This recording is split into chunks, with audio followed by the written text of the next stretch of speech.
bersama saya Martani di channel Melaku Maju Indonesia.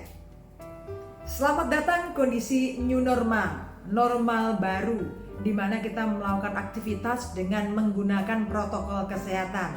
Nah teman-teman, sejatinya kondisi normal baru kita sudah mulai ketika awal-awal kita terkena pandemi, karena kita mengubah kebiasaan agar kita menjaga kesehatan, begitu ya.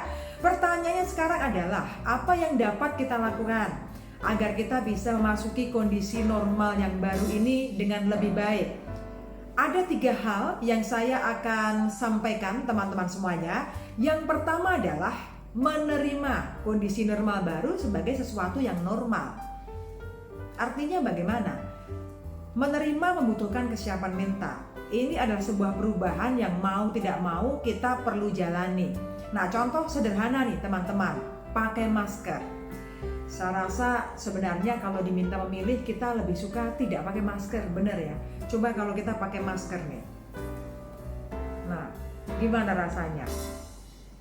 Nggak nyaman, apalagi kalau kita seharian, ya kan? Orang bilang, aduh sesek nih, nggak bisa bernafas. Ya kalau di foto kecakapanku hilang, waduh gaya ya, karena kena masker. Nah, tetapi teman-teman suka tidak suka kan kita perlu lakukan sekarang, karena ini bagian dari protokol kesehatan. Cuci tangan, jaga jarak, ya kan? Kalau kita bertemu dengan sahabat lama yang sudah lama sekali kita tidak berjumpa, kita nggak bisa berjabat tangan atau memeluk. Nah, ini kan sebuah kondisi yang bagi sebagian besar orang jadi tidak enak.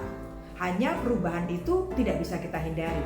Jadi yang pertama adalah kita menerima kondisi normal baru ini sebagai sebuah kondisi normal yang memang kita perlu lakukan. Yang kedua adalah melakukan sesuatu di bawah kendali kita.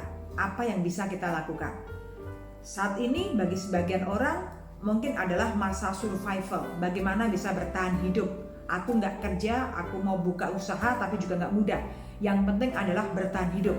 Bagi sebagian orang lagi, secara ekonomi bisa tidak terdampak, tetapi gaya hidup menjadi berubah. Nah, ketika kita berada dalam kondisi seperti ini, apa yang bisa kita lakukan? Oke, aku bisa melakukan bagaimana aku belajar lebih banyak, meningkatkan pengetahuanku, meningkatkan keterampilanku. Agar apa? Agar kualitas diriku meningkat. Sehingga kalaupun saat ini aku tidak bekerja lagi, next aku bisa untuk mencari pekerjaan yang baru. Atau next aku perlu membuka usaha yang baru. Berarti ada keterampilan baru yang kita perlu miliki. Sampai kapan? Tidak tahu. Apa yang bisa kita lakukan adalah sesuatu yang ada di bawah kendali kita. Ya, karena kita juga nggak tahu pandemi ini sampai kapan. Sampai vaksin COVID-19 ditemukan. Kapan? Nobody knows. Gitu ya, rekan-rekan ya. Yang ketiga adalah membingkai ulang dengan melihat harapan dan bukan pada ketakutan.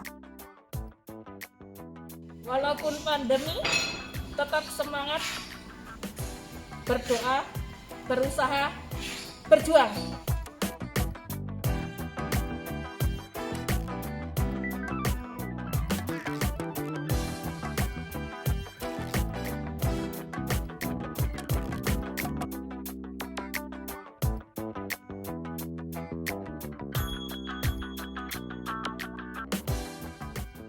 Nah, teman-teman, anggap ini adalah sebuah buku dari perjalanan hidup kita. Masa lalu kita pernah mengalami hal-hal yang menyenangkan. Masa depan kita tidak tahu. Berarti inilah yang sekarang sedang kita hadapi. Masa-masa yang mungkin tidak menyenangkan, buruk, tapi apa boleh buat? Ini adalah bagian dari buku yang perlu kita lalui. Jadi, membingkai ulang dengan melihat pada harapan akan membuat kita menjadi lebih ikhlas menerimanya.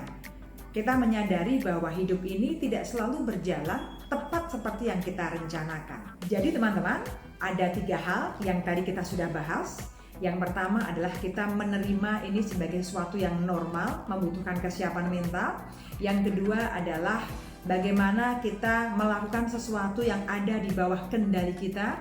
Dan yang ketiga adalah kita membingkai ulang dengan melihat ini sebagai sebuah harapan dan bukan ketakutan.